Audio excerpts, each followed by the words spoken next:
sensitivitas terhadap beta laktamase, enzim yang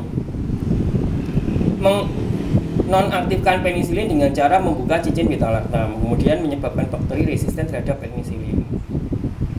Nah, ini beta laktamase itu adalah mudah ditransfer dari strain bakteri yang satu ke strain bakteri yang lain, sehingga sangat mudah mengalami yang namanya resisten, ya, terutama untuk Staphylococcus aureus. 80% Staphylococcus infection di hospital itu resisten terhadap penisilin dan antibiotik yang lain sejak 1960. Nah, mekanisme aksi dari beta laktamase ini mirip dengan mekanisme penghambatan untuk enzim targetnya. Tetapi produk ini dibuang, ya, dari sisi aktif dari beta laktamase. Nah, ini adalah struktur dari penisilin. Cincin beta laktamnya bisa dirusak oleh beta laktamase, dibuka seperti itu sehingga nanti menjadi lebih kurang aktif, ya. Nah, strategi yang berikutnya adalah menggunakan steric shields, jadi bagian yang berjejal-jejal. Hal ini memblok akses penisilin ke sisi aktif dari enzim melalui suatu gugus yang bulky, yang steril, yang besar, yang berjejal-jejal. Nah, ukuran dari gugus ini sangat penting untuk menghambat reaksi penisilin dengan beta laktamase, namun tidak dengan enzim transpeptidase.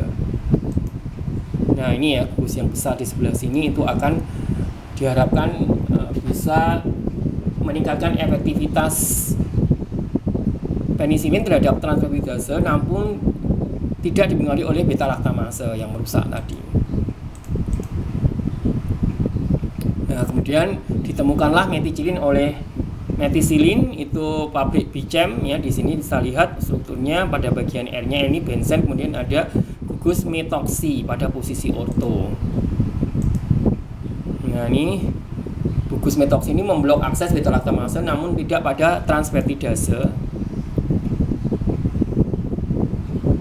Ya, jadi namun bindingnya terhadap transpeptidase dia lebih lambat dibandingkan penisilin G. Aktivitasnya lebih rendah dibandingkan penisilin G atau melawan bakteria. Terhadap Streptococcus tidak aktif, juga tidak aktif terhadap gram negatif bakteria. Range aktivitasnya itu sangat rendah, hanya aktif menghambat penisilin G yang resisten terhadap Staphylococcus. Nah, ini juga sensitif terhadap asam, since there is no electron withdrawing, karena di sini tidak ada EWG.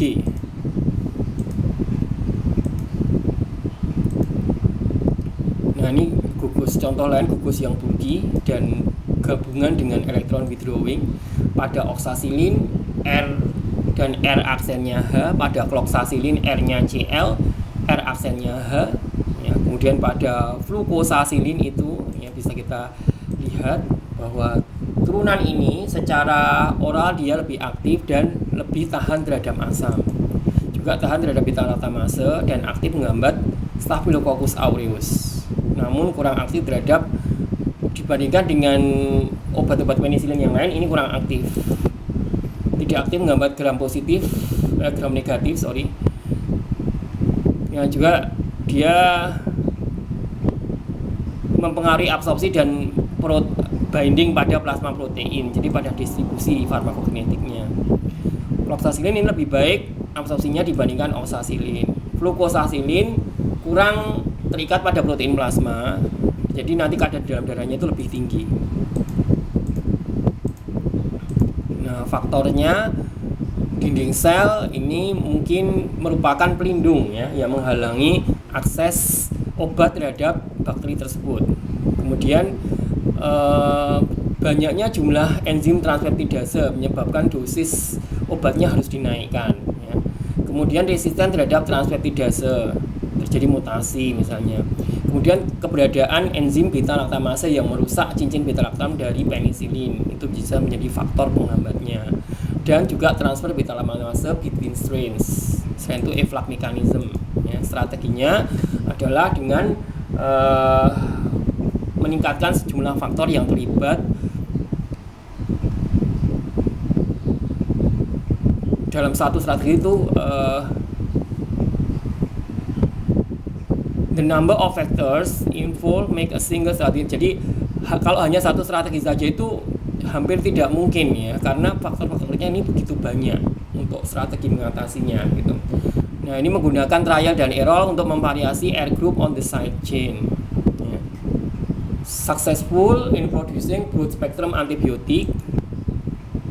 Research demonstrate general rules for broad spectrum. Dan kemudian diciptakanlah antibiotik dengan spektrum lebar ya, sehingga semua faktor-faktor tersebut tercover. Memvariasi R pada penicillin G ya, kalau R-nya itu dikasih hidrofobik, gugus yang hidrofobik, dia aktivitasnya naik melawan gram positif bakteria, namun jelek terhadap gram negatif bakteria. Meningkatkan hidrofobisitas hanya sedikit meningkatkan efek dari aktivitasnya terhadap gram positif, namun tetap jelek terhadap gram negatif. Meningkatkan hidrofilik mempunyai efek yang sedikit terhadap gram positif, namun meningkatkan efek terhadap gram negatif. Gugus yang hidrofilik pada alpha position, contohnya NH2, OH, COH, ini meningkatkan aktivitas terhadap gram negatif bakteri. Nah, contoh-contoh dari penicillin yang mempunyai spektrum luas ya, yang kelas pertama NH2 pada alpha position itu ampicillin dan amoxicillin diproduksi oleh Bechamp di tahun 64. Nah, ini strukturnya ampicillin atau pembritin ya, second most used penicillin. Kemudian amoxicillin ya, juga diproduksi oleh Bechamp ya. Nah, bedanya ada di sini ya. Kalau di amoxicillin ada OH-nya, ampicillin tidak ada. Nah, sifat dari penicillin yang spektrum luas itu aktif baik melawan gram positif maupun gram negatif, namanya aja spektrum luas ya, yang tidak memproduksi beta laktamase. Dia tahan terhadap asam dan secara oral aktif. Jadi amoxicillin dan ampicillin itu ada sediaan tabletnya. Ya, tidak toksik, sensitif terhadap beta laktamase, mudah diserap beta laktamase, kemudian meningkatkan polaritasnya due to extra dengan menambahkan ekstra amino group ya. Namun absorpsinya menjadi jelek pada membran gastrointestinal. Nah, ini karena apa? Karena di flora usus, di usus itu kan terdapat flora normal ya, bakteri yang bisa merusak struktur dari penicillin tersebut. Dan broad spectrum penicillin ini dia tidak aktif melawan Pseudomonas aeruginosa. Nah, kemudian dikembangkan prodrugs of ampicillin oleh Leo Pharmaceutical di tahun 1969. Ini dari ampicillin, kemudian pada gugus COOR-nya, R-nya ini dimodifikasi menjadi pivampicillin, talampicillin, bagampicillin ya. Yang ini meningkatkan permeabilitas terhadap dinding sel bakteri.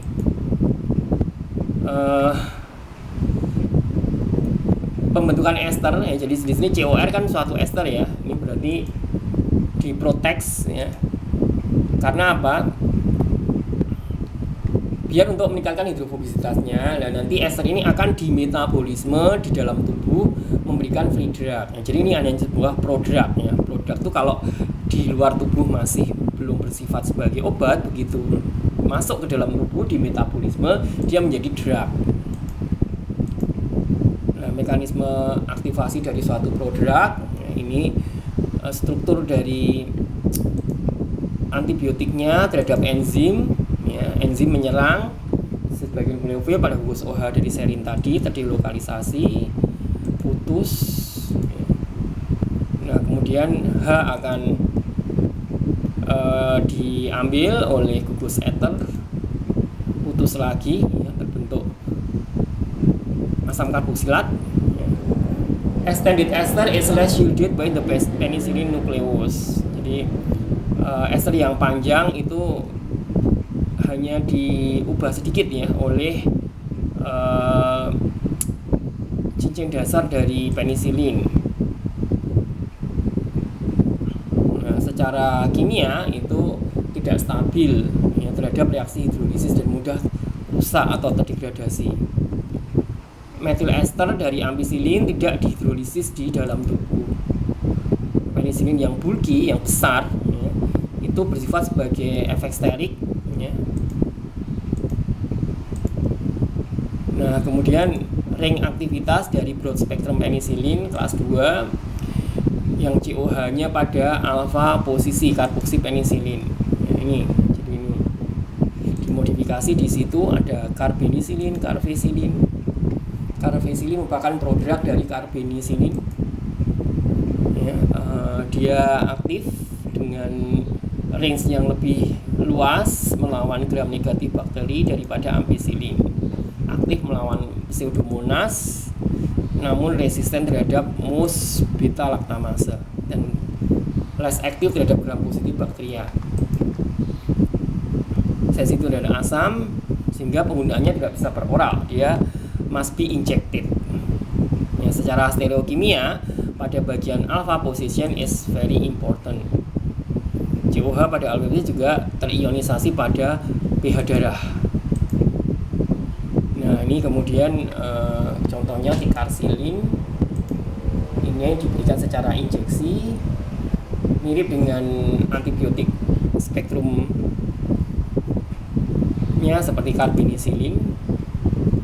Dosis yang lebih kecil diperlukan dibandingkan karbenisilin, lebih efektif melawan Pseudomonas, efek samping yang lebih kecil, dan dapat diberikan dengan asam flavolanat. Nah, ini kemudian kelas 3 adalah bagian urea, ya, dari posisi alfa penisilin, ya, contohnya di sini diganti dengan NH2 ini adalah urea, contohnya aslocillin, meslocillin, piperacillin. Ini juga tidak bisa per oral, ya, lebih aktif daripada karboksi penisilin terhadap Streptococcus dan Haemophilus spesies. Kemudian ini mempunyai efek yang similar terhadap gram negatif, lebih aktif terhadap gram negatif bakteria, yang terhadap Pseudomonas. Ya, piperacillin can be administered alongside tazobactam. Demikian, terima kasih.